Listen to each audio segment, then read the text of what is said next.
Bonjour à toutes et à tous, bienvenue pour ce deuxième numéro de Lire des livres 44. Aujourd'hui je vous présente un essai qui s'intitule La régression intellectuelle de la France, écrit par Philippe Nemo et publié aux éditions Texki au mois de juin 2011. Alors, qui est Philippe Nemo? Philippe Nemo, c'est un philosophe qui est également professeur de philosophie à l'ESCP.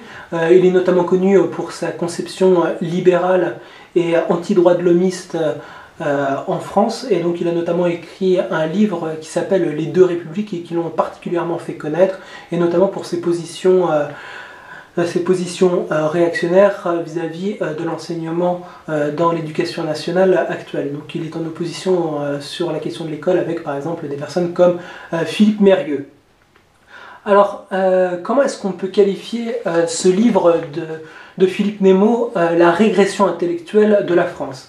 D'abord, on pourrait considérer ce livre comme un essai protéiforme et réactionnaire.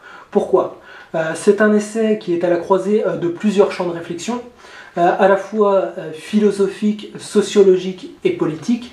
Philosophique, pourquoi? Parce qu'il retourne à la notion de mythe comme manifestation de la régression intellectuelle, puisque nous ne sommes plus, selon lui, sur l'élaboration du fait scientifique et objectif permettant d'accéder à la vérité, mais dans une société où on retourne à la notion de mythe, notamment le mythe des droits de l'homme, le mythe du droit de l'homisme, comme manifestation de la société actuelle qui empêche d'élaborer la vérité, et donc qui établit notamment la notion de tabou qu'il examine dans son livre. C'est un essai également sociologique, puisqu'il identifie des catégories sociales qui ont renversé les rapports de force, celles qu'on appelait les minorités dans la première moitié du XXe siècle, qui sont selon lui devenues des majorités, c'est-à-dire que par la loi on a renversé les rapports de force. Et c'est un essai politique, puisqu'il conteste la gestion de la société actuelle par différents moyens, notamment celui de la justice. Alors, il cherche à déterminer les causes de la régression intellectuelle en France. Pour cela, il identifie les trois principaux lieux qui ont permis cette régression sociétale, à savoir d'abord 1. l'éducation nationale, 2.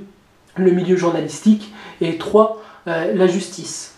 Il considère que c'est une révolution idéologique qui s'est opérée depuis le début du XXe siècle par ce qu'il appelle les socialistes, les libertaires et les francs-maçons, qui ont façonné les mentalités et institué ce qu'ils appellent le droit de l'homisme et le progressisme moral comme étant une nouvelle religion qui a relayé les structures sociologiques et idéologiques d'avant 1970, que sont le modèle familial traditionnel, l'assimilation à la française et le rationalisme hérité des Lumières et de l'Allemagne, au rang finalement d'archaïsme à combattre au nom d'un monde nouveau, d'un nouvel ordre moral. Donc cette conception, elle est très proche de celle de Richard Millet, qui a publié au mois de mai 2011 Fatigue du sens, où il affirme également cette idée d'un nouvel ordre moral par la conception de Richard Millet, qui est la notion d'horizontalité, où tout se vaut, toutes les cultures se valent, et finalement au nom de ce droit de l'homisme, du respect des cultures égales, eh bien, on ne peut plus établir une hiérarchie et accéder à une sorte de rationalisme. Alors, ce monde nouveau, selon Philippe Nemo, il serait gouverné par l'immoralisme et la défense des minorités au nom des droits de l'homme, et quiconque s'opposerait à ce projet serait traqué par des associations communautaires et pénalisé par la loi.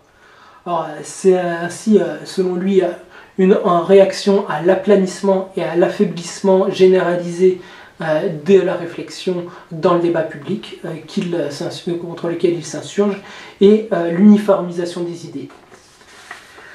Alors, comment ça se manifeste? Finalement, il va utiliser ces conceptions philosophiques que sont le mythe et le tabou comme étant de nouvelles structures idéologiques coercitives. Alors, et c'est en cela que c'est un essai philosophique, puisqu'il affirme que c'est l'éviction du débat démocratique par la dégradation de la loi sur la liberté journalistique de 1881, grâce notamment aux lois mémorielles qu'il détaille, qui a instauré le mythe de Satan et du mal absolu. Alors, il affirme que la loi Taubira, par exemple, de 2001, freine la recherche scientifique de la vérité sur la traite négrière, puisqu'il est interdit de remettre en cause la version officielle, et chacun doit y adhérer parce qu'elle est considérée comme un crime contre l'humanité. Alors, il fait notamment référence à un historien qui a voulu établir une recherche scientifique sur la traite négrière en montrant qu'il n'y avait pas seulement une traite négrière européenne, mais une traite négrière qui était intra-négrière et arabe. Donc ici, c'est cette loi qu'il considère comme étant un frein à la recherche scientifique, au nom d'un mythe qui serait le mythe de l'Européen qui a colonisé l'Afrique comme étant l'unique responsable de ce malheur qui est arrivé à l'Afrique. Alors, par conséquent, ce qu'il affirme, c'est que son enseignement de la traite négrière est basé sur des recherches obsolètes et qui façonnent les esprits à partir d'éléments tangibles. Et c'est un retour à l'époque d'avant les Lumières, puisqu'elle instaure un jour en mémoire de la traite négrière comme un rituel obligatoire. Donc voilà ce que fait Philippe Nemo. Il identifie le frein à la recherche scientifique par une loi étant considérée comme celle qui, au nom des droits de l'homme, empêche d'établir une vérité, la recherche vers la vérité, le fait scientifique, le rationalisme, et le rituel comme étant la manifestation d'une société pré-scientifique. Voilà ce que pense Philippe Nemo. Alors, comment ça se traduit d'un point de vue technique dans le débat public? Eh bien, c'est la censure. La censure. Il critique cet automatisme technique qu'est la censure comme étant une manifestation du recul démocratique et qui réduit la liberté d'expression au nom d'un communautarisme victimaire. Alors, il attribue notamment ce rôle aux associations communautaires et à des institutions étatiques, notamment créées en 2004, qui sont assimilées, selon lui, je le cite, à de véritables tribunaux d'exception.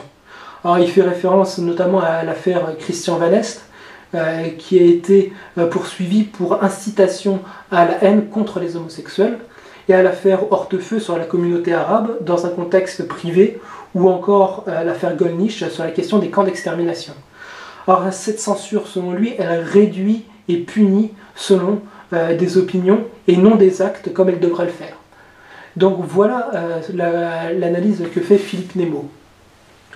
Alors, qu'est-ce qu'on peut dire finalement sur ce livre, si on essaie d'être un petit peu critique et d'être objectif? C'est un livre qui d'une part mérite d'être lu de la part du grand public, puisque même si on n'a pas de base philosophique, on peut comprendre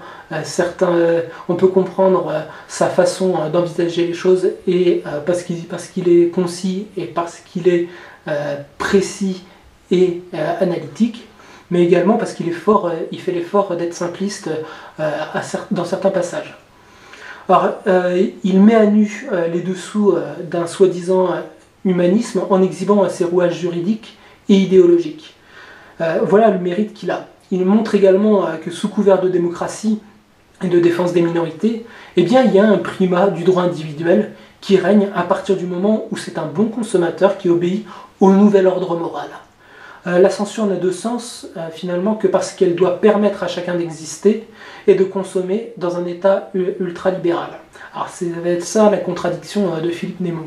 En revanche, sa critique unilatérale de la gauche est si partielle qu'elle l'empêche de voir que la droite a largement participé à cette dégradation du débat démocratique, notamment par l'utilisation de certaines associations de défense des droits de l'homme qui ont permis d'éviter certains sujets à débattre dans le milieu journalistique. Certains écrivains, certains intellectuels ne sont plus invités parce que justement il est interdit d'en parler.